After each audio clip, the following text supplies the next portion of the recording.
C'est une fois un honneur et un agréable plaisir pour moi de prendre la parole au nom du coordinateur du projet PAPBio et de la directrice régionale de l'Union internationale pour la conservation de la nature pour le programme Afrique de l'Ouest et Afrique centrale PACO à cet atelier régional visant à discuter du partage d'expériences au profit des bénéficiaires des subventions du programme PAPBio en Afrique de l'Ouest. Distingués invités, l'activité 5.1 du résultat 5 du programme d'appui pour la conservation de la biodiversité et les écosystèmes fragiles à la gouvernance régionale et au changement climatique en Afrique de l'Ouest, PAPBio, se focalise sur le renforcement des systèmes d'apprentissage partagés et les échanges d'expériences. Cet atelier servira de base de capitalisation, sachant que le projet PAPBio va bientôt finir en fin juin 2024, va servir de capitalisation du processus d'octroi de subvention des bourses dans le cadre du projet PAPBio, d'en identifier les bonnes pratiques, mais aussi les échecs qui pourront être pris comme des leçons pour améliorer les prochaines étapes. Mesdames et messieurs, il est aujourd'hui crucial que les communautés soient impliquées dans la mise en œuvre des projets d'appui aux subventions. En effet, l'expérience a montré que pour diminuer la pression anthropique sur les ressources, il est vital d'appuyer les communautés vivant autour et des aires protégées. Ceci permet à ces communautés d'être impliquées dès le début et de s'approprier des actions qui parfois émanent de leurs propres initiatives. C'est en cela que les subventions octroyées par les projets PAPBio dans les différentes initiatives trouvent leur pertinence. En effet, les bénéficiaires de cet appui, conscients de leurs difficultés, sont souvent mieux outillés pour mettre en place des mécanismes de durabilité pour la pérennisation des acquis. Et pour cela, il est nécessaire de partager les expériences dans la perspective de remplacement du système d'approvisionnement et du système d'apprentissage entre les praticiens de la conservation. Chers participants, c'est avec un réel plaisir que je prends la parole au nom du ministre du Cadre de Vie et des Transports chargé du développement durable pour vous souhaiter la bienvenue ce jour 28 novembre 2023 à cet atelier régional d'échange d'expériences au profit des bénéficiaires de subventions du programme PAPBio en Afrique de l'Ouest. Mesdames et messieurs, chers participants, le renforcement des systèmes d'apprentissage et les échanges d'expériences sont aujourd'hui une nécessité pour une gestion plus efficace et efficiente de nos aires protégées. C'est pourquoi, dans le cadre de la mise en œuvre du programme PAPBio de l'UICN, un accent particulier a été mis sur la synergie entre les différentes parties prenantes bénéficiaires des subventions du programme. À la suite d'un audit institutionnel des structures et acteurs de lutte contre la criminalité environnementale en Afrique de l'Ouest, la Direction générale des eaux, forêts et chasses du Bénin a été identifiée parmi les champions de lutte contre la criminalité environnementale. En conséquence, un appui important en matériel roulant et en matériel informatique lui a été octroyé par l'UICN et ses partenaires afin de renforcer sa résilience face au fléau de la criminalité environnementale. Par ailleurs, le projet PAPBio a également doté la Direction générale des eaux, forêts et chasses d'un drone qui est un outil innovant de surveillance et a créé une expertise nationale en pilotage qui permet aujourd'hui à la DGFC d'améliorer sa capacité de protection des écosystèmes de mangroves. Mesdames et messieurs, permettez-moi au nom du gouvernement béninois d'exprimer mes sincères remerciements à l'Union européenne qui, en finançant ce programme dans le cadre du programme indicatif régional 11e FED, dote la région d'un puissant mécanisme visant à promouvoir la protection intégrée de la biodiversité et des écosystèmes fragiles, ainsi qu'une résilience renforcée au changement climatique. Je salue ici le leadership des commissions de la CEDEAO et de l'UEMOA dans leurs efforts de facilitation de l'intégration régionale dans le domaine de la conservation de la biodiversité, tout en souhaitant à tous des échanges fructueux. Je déclare ouvert l'atelier régional de partage d'expériences au profit des bénéficiaires de subventions du programme PAC Bio en Afrique de l'Ouest. Cet atelier avait pour objectif de pouvoir capitaliser l'expérience des différents projets qui ont été octroyés de subventions. C'est les projets de subvention du PAC Bio Mangrove, les appuis que notre conservation donne aux acteurs qui sont dans la RNTT, la réserve naturelle de Termi et Tuntouma au Niger. Ça passe aussi par les appuis que Wild Foundation donne aux communautés dans sa zone d'intervention. C'est le projet Éléphant du Gourmand. Il y a aussi les projets, les appuis que Nitidaye donne aux communautés vivant autour du parc Komoyo en Côte d'Ivoire, mais aussi des parcs au Nazenga et Sicile. Donc, c'est le projet Panassi au Burkina. Donc, ça, c'est un atelier que nous organisons non seulement pour que les acteurs puissent se parler, donc pour créer cette communauté de pratique, mais aussi c'est pour que les acteurs puissent partager, que chacun s'inspire des bonnes pratiques des uns et des autres pour pouvoir capitaliser. Le projet, c'est le projet protection des éléphants qui est proposé, donc c'est vraiment pour la gestion durable et équitable des ressources naturelles en améliorant les moyens de subsistance et en réduisant l'insécurité. Donc le projet, il améliore aussi la vie sur la terre en favorisant la restauration des écosystèmes tout en luttant contre la désertification des sols et la perte de la biodiversité et améliore la résilience face au changement climatique. Donc les activités du projet contribuent surtout aux formations avec un soutien en soutenant la participation des femmes. Je crois que j'en ai amené beaucoup.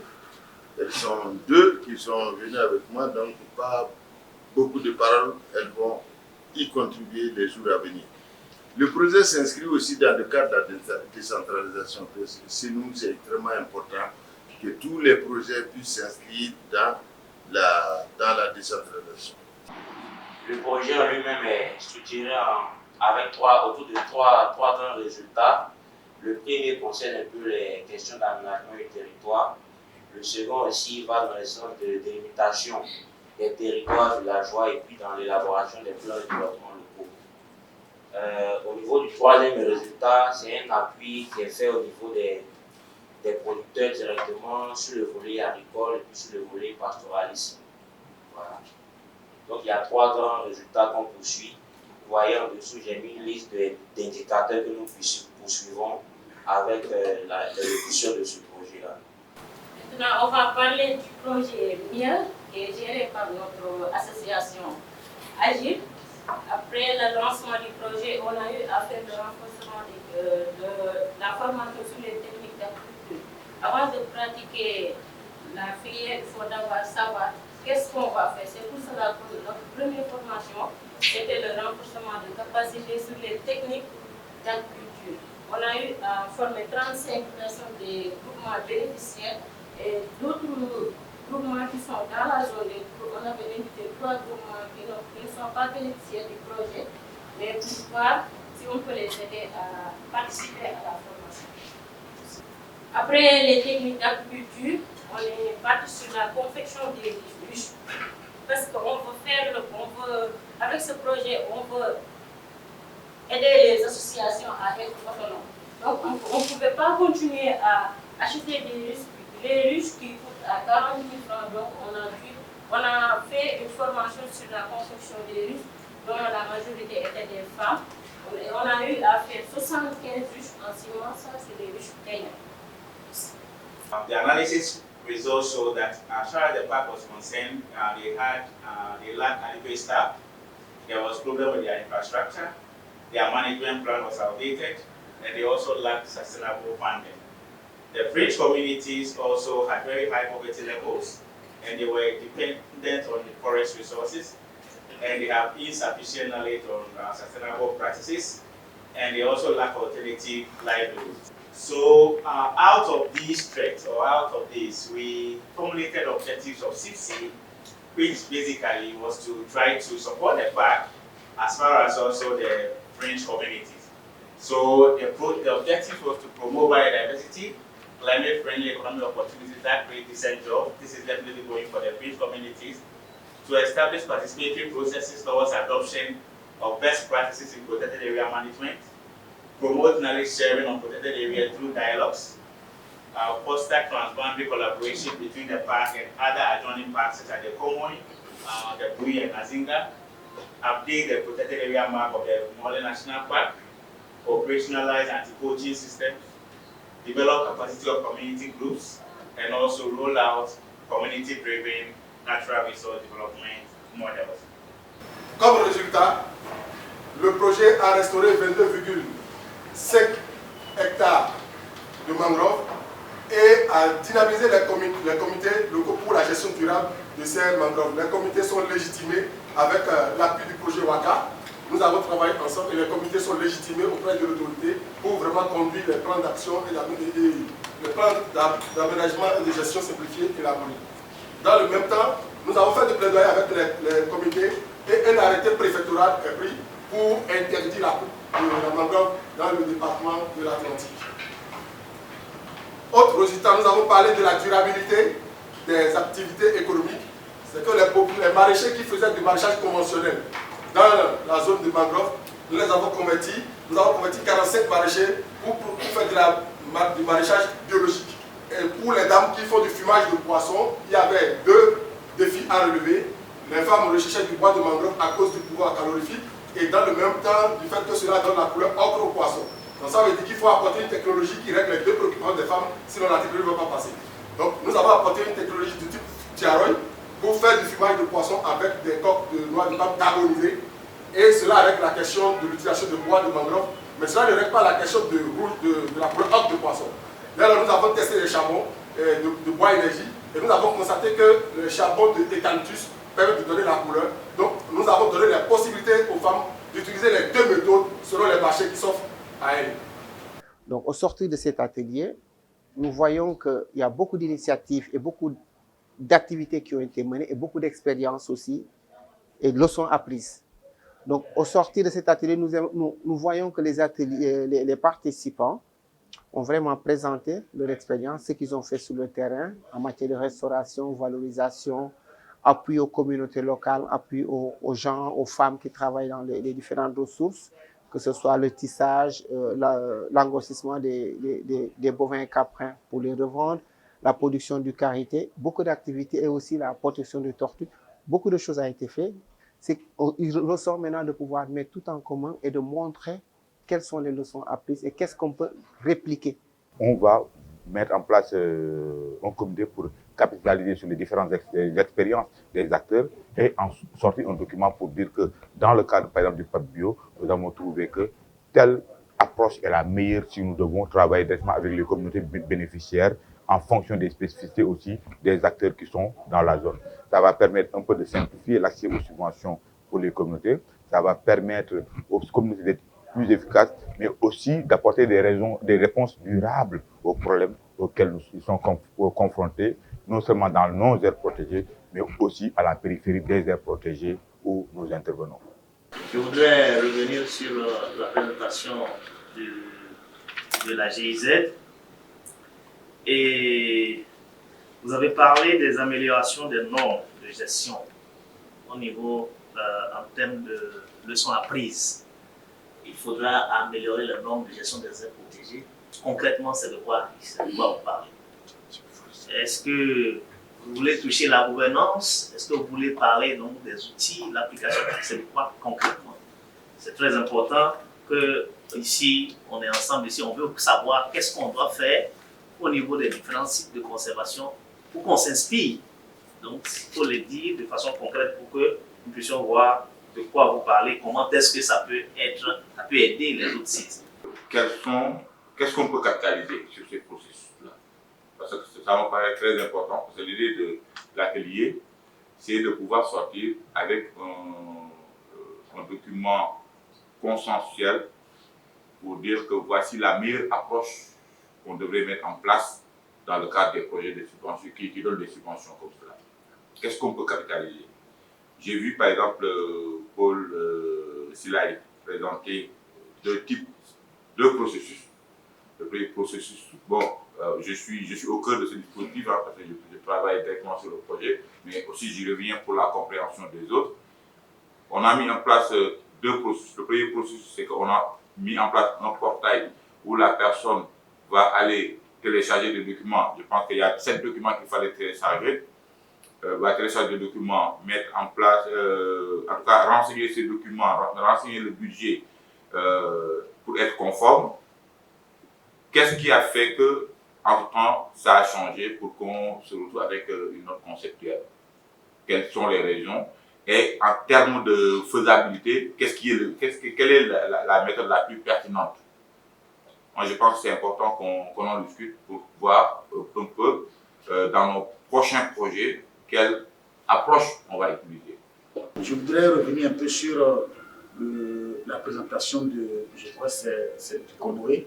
Bon, où vraiment je pensais avoir un certain nombre de leçons, mais plutôt, bon, il s'est beaucoup attardé sur les différentes difficultés. Oui, il y a eu des difficultés, mais comment vous avez pu faire pour les surmonter et arriver, n'est-ce pas, à un certain nombre de résultats? C'est ça qui va nous intéresser, pour que demain aussi nous puissions aussi partager un certain nombre d'expériences avec les autres, surtout pour certaines institutions comme les nôtres, qui n'ont pas eu à poser, n'est-ce pas, des actions dans ce sens. Je voudrais demander aux présentateurs qui ont précédé M.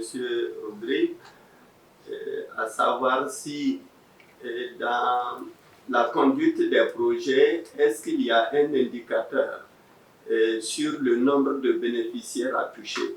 Nous avons vu qu'au niveau de RBTWA et GIZ, sur un budget de 33 millions, ils ont touché 663 000 bénéficiaires directs sur le terrain.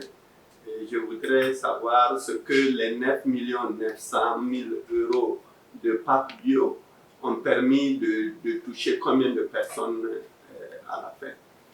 Au niveau de la GIZ, à travers Rodrigue bien sûr, sur les 33 millions, est-ce qu'on peut savoir la part que représente l'apport de l'Union européenne à travers PAP Bio? Je reviens par rapport à la présentation de Comoé, par rapport à votre approche sur la construction des salles de classe, les sensibilisations au niveau des écoles. Comment vous avez fait le choix? Est-ce que c'est comme ce que M. Toff vient de le dire? Est-ce que c'est avec les ONG où vous avez pu travailler ou bien c'est vous-même qui avez fait ces genres d'activités au niveau de ces zones, dans ces zones? Et par rapport à la présentation de Konazi au Burkina, vous avez mis beaucoup l'accent sur les éco-gardes. Je veux vraiment comprendre quel type d'activité, comment vous avez fait le choix de ces éco-gardes-là pour pouvoir travailler avec eux. L'atelier de capitalisation des expériences des projets subventionnés Papa Bio est une grande opportunité pour nous les participants parce que nous avons appris des expériences des écosystèmes marins, côtiers et même des écosystèmes terrestres. Et il s'agit des expériences très variées avec des modèles intégrateurs qui prennent en compte toutes les composantes, les communautés dans la cogestion, la structuration et aussi dans la prise en compte des connaissances et des attentes des communautés pour une bonne gestion des écosystèmes. Nous faisons beaucoup d'activités en faveur de la préservation de la biodiversité et il y a nécessité que l'on converse, que l'on échange ce genre de pratiques d'un pays à un autre. Donc l'occasion ici, c'est de permettre aux différents acteurs, aux bénéficiaires, de pouvoir s'écouter, de pouvoir partager, échanger sur leurs acquis, leurs expériences en échec comme acquis. Et c'est aussi une occasion pour ceux-là qui n'ont pas encore bien perçu le bien fondé de Pabio, de vivre cette expérience pour aller réitérer les bonnes pratiques chez eux. L'un des moments forts, c'est aussi la présence de tous les coordonnateurs de projet. Chaque projet qui est dans le portfolio Pabio, a pu exposer l'approche qui a été utilisée pour la mise en place de ces subventions ou de ces appuis. Et des moments d'échange ont permis aujourd'hui de faire émerger une approche que nous estimons meilleure si nous voulons atteindre directement les populations cibles. L'autre moment fort, c'est qu'on a fait venir des bénéficiaires qui sont issus des villages, qui sont issus des contrées reculés, pour qu'ils nous disent comment ils ont fait pour atteindre les résultats. Donc, pour chaque présentation, on a décelé des bonnes pratiques, on a décelé des leçons apprises et des conditions de réplicabilité pour que les gens qui sont dans d'autres terres protégées puissent s'en inspirer, pouvoir les répliquer tout en prenant en compte les spécificités de leurs aires protégées. Donc ça m'a paru très important. Question pour Roger avec Marcel. Je voulais échanger avec lui sur les conditions de réplicabilité. Il y a pas mal d'actions qui sont mises en place, notamment sur le sel, maraîchage, fabrication de foie améliorée, ou bien combustible amélioré. Dans le maraîchage, vous avez les engrais et autres. On est à Ouidah. Vous avez travaillé sur 3 communautés. Est-ce qu'on peut répliquer dans les autres communautés qui sont à Ouidah? Est-ce qu'on peut répliquer à Grand Popo, qui est à côté, qui a aussi les mêmes problématiques? Je pense que si on réfléchit dans ce sens, on pourrait quand même, à l'échelle quand même locale, qu'on essaie de répliquer ce qu'on a fait et peut-être penser à aller à l'échelle nationale. Merci. C'est nous, dans le gouvernement, c'est les populations qui font des pare-feux. Et 1 km de pare-feu égale à 22 500. Donc les populations elles gagnent doublement. D'abord, la protection des pâturages, parce que le président n'a pas une vache là-bas. Hein. Moi aussi, je n'ai pas une vache là-bas. Je suppose que c'est pour eux d'abord le pâturage, là, si c'est bien gardé. Ils gagnent le pâturage. Et deuxièmement, les jeunes aussi vont avoir des revenus. Parce que 22 500 par kilomètre, si vous faites votre plan pour dire que bon, cette année on va faire 40 sur 40 kilomètres de pare-feu, je crois que c'est un bon paquet d'hectares que vous protégez. Bon, malheureusement, dans la présentation, j'ai vu que la zone n'est pas habitée. Les gens sont à 60-70 km. Là, vraiment, ma réflexion, elle est bloquée là. Parce que je ne sais pas comment les gens ils vont aller là-bas en transhumance. Je ne sais pas si c'est la petite transhumance ou la grande transhumance. La différence, très rapidement, la petite transhumance, c'est les gens autour de l'hôtel de Noubila qui quittent juste pour aller à côté. Petite transhumance. Grande transhumance, c'est les gens du Bénin qui quittent pour aller à Ouaga. Nous, on a les deux cas. Les deux cas. Si c'est la grande transhumance, il y a un phénomène très complexe.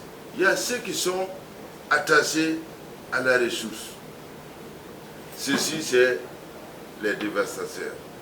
je viens, s'il n'y a pas les ressources, je ne viens pas. Il y a des communautés qui sont attachées à la ressource et à la terre. Même si la terre est pauvre, on va rester ici parce que grand-père a été enterré ici. Genre, on avait beaucoup de problèmes avec l'ouverture des arches parce que quand on fait le communiqué, que c'est ouvert, tout le monde vient et collecte de la façon dont il veut.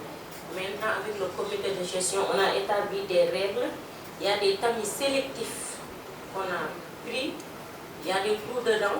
Donc, on va prendre les arches que de grande taille et les petites tailles vont rester dans la vasière. Toute personne qui veut faire la collecte doit passer par le comité de gestion ou les associations qui sont membres du comité de gestion. Ils vont acheter ces tamis sélectifs.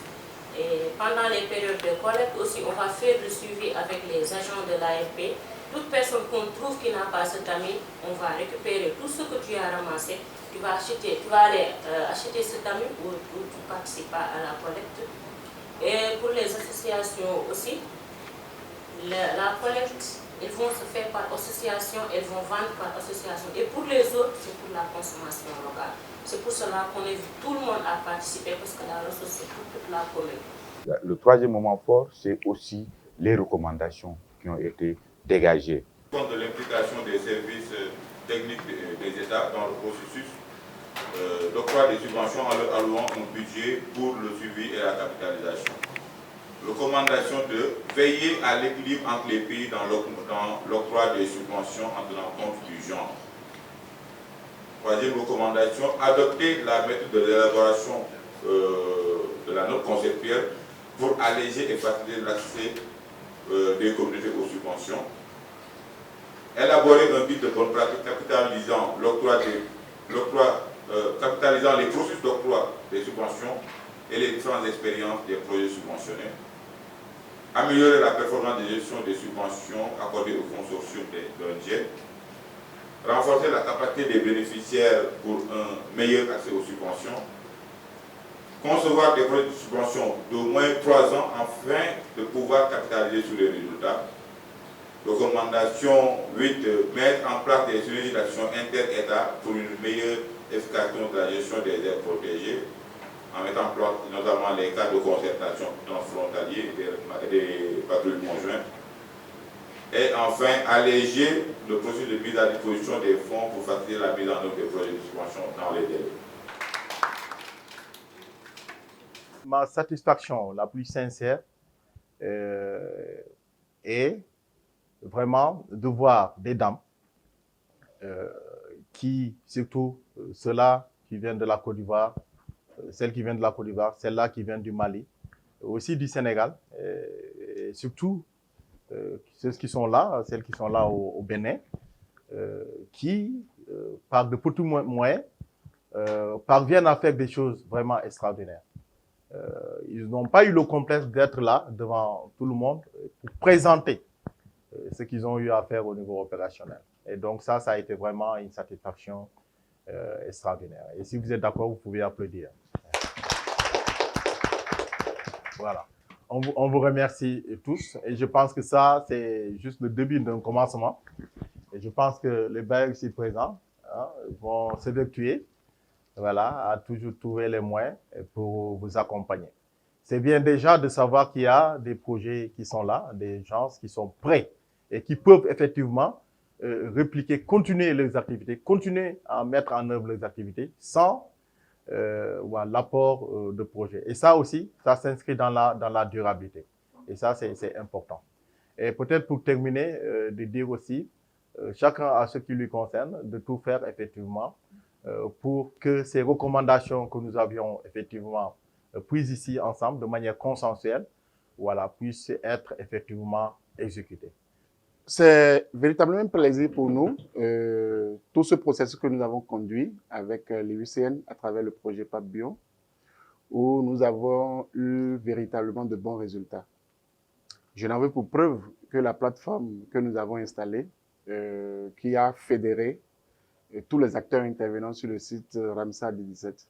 Et dans le processus que nous sommes en train de mettre en place, c'est que cette plateforme puisse servir de relais et aussi d'exemple pour la mise en place d'une autre plateforme sur le site Ramsar D18 et qu'au finish, les deux plateformes puissent avoir une fêtière et qu'on puisse dire maintenant que tous les sites Ramsar au niveau du sud Bénin ont quand même pu avoir, en fait, ont maintenant une fêtière, un répondant pour défendre les intérêts des populations qui vivent autour de ces ressources et surtout préserver aussi la biodiversité qui est là. Donc, c'est PAPBio qui a donné le top et on va continuer ce processus avec Paul, on en a parlé. Donc, d'ici à la fin, à la clôture définitive du projet, on aura, s'il plaît à Dieu, l'opérationnalité au niveau de ces deux plateformes. Donc, voilà un résultat probant également que nous avons eu dans le cadre de ce projet-là. À la suite de cet atelier, nous allons demander aux partenaires de pouvoir partager l'information dans un document qui sera envoyé. Et à partir de là, le projet va vraiment travailler à pouvoir mettre tous ces éléments ensemble pour pouvoir ressortir des documents, aussi bien vidéo que des documents, peut-être faire des notes politiques et préparer des documents pour aller à la fin du projet, qu'on puisse vraiment montrer aux bailleurs, montrer à la communauté de l'Union européenne que l'argent qui a été mis à la disposition du projet PAPBio a permis de réaliser beaucoup d'activités, a permis aux communautés de sortir de la pauvreté parce qu'ils ont des activités qu'ils mettent en œuvre. Les femmes ont pu mettre en œuvre des activités qui leur permettent d'être autonomes.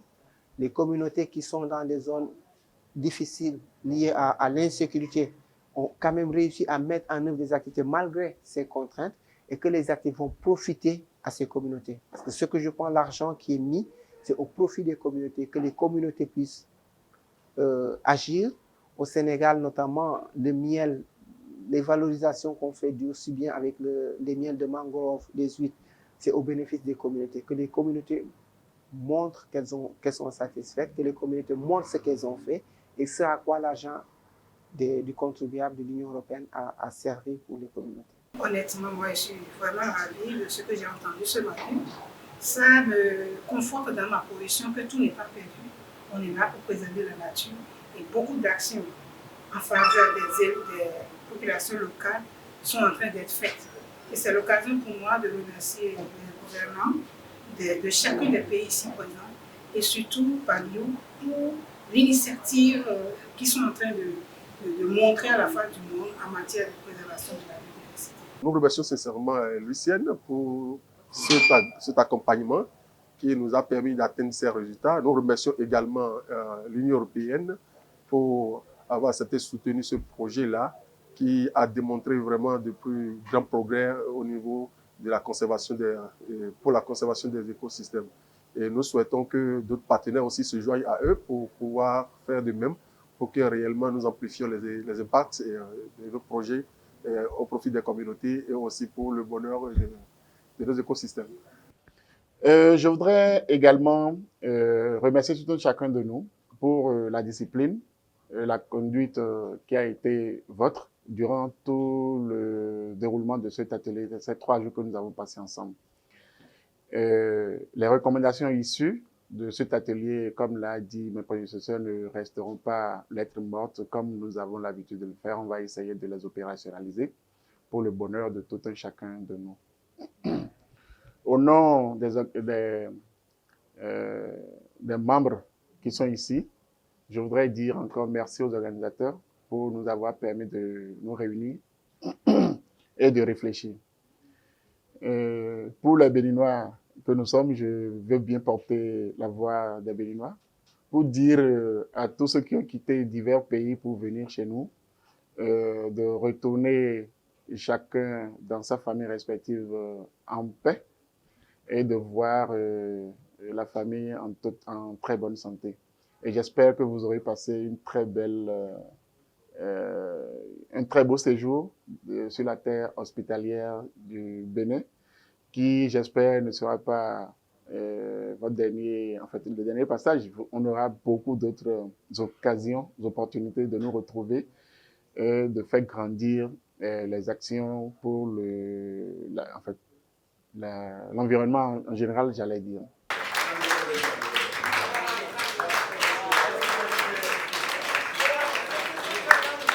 C'est vrai que le projet PAPBio le programme Pavio globalement est en train de finir, mais quand même, nous espérons que la deuxième phase sera là. Donc, nous espérons que ça va être signé bientôt et que nous allons continuer à partir de l'existant. C'est-à-dire, on ne va pas recommencer tout à zéro, on va voir ce qui a été fait jusque-là et continuer sur cette lancée. D'où la nécessité, par exemple, de formuler des recommandations impactantes pour la suite.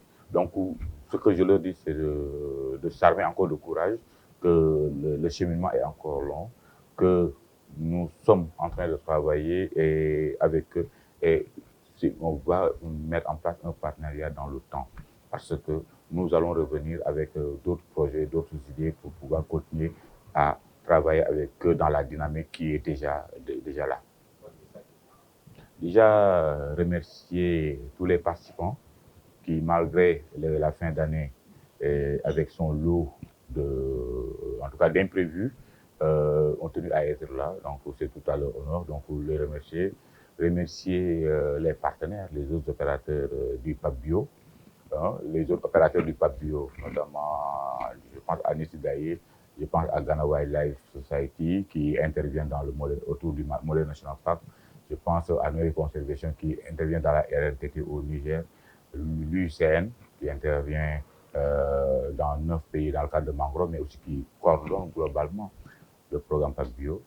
Nous remercions aussi le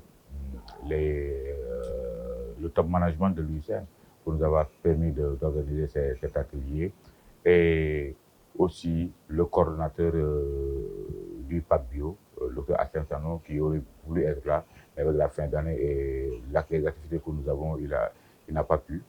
Donc, juste dire à tout le monde que là, nous avons atteint notre vitesse de croisière. C'est vrai que le projet est en train de finir, mais nous espérons très vite d'autres opportunités pour pouvoir continuer le travail qui a été enclenché avec les communautés.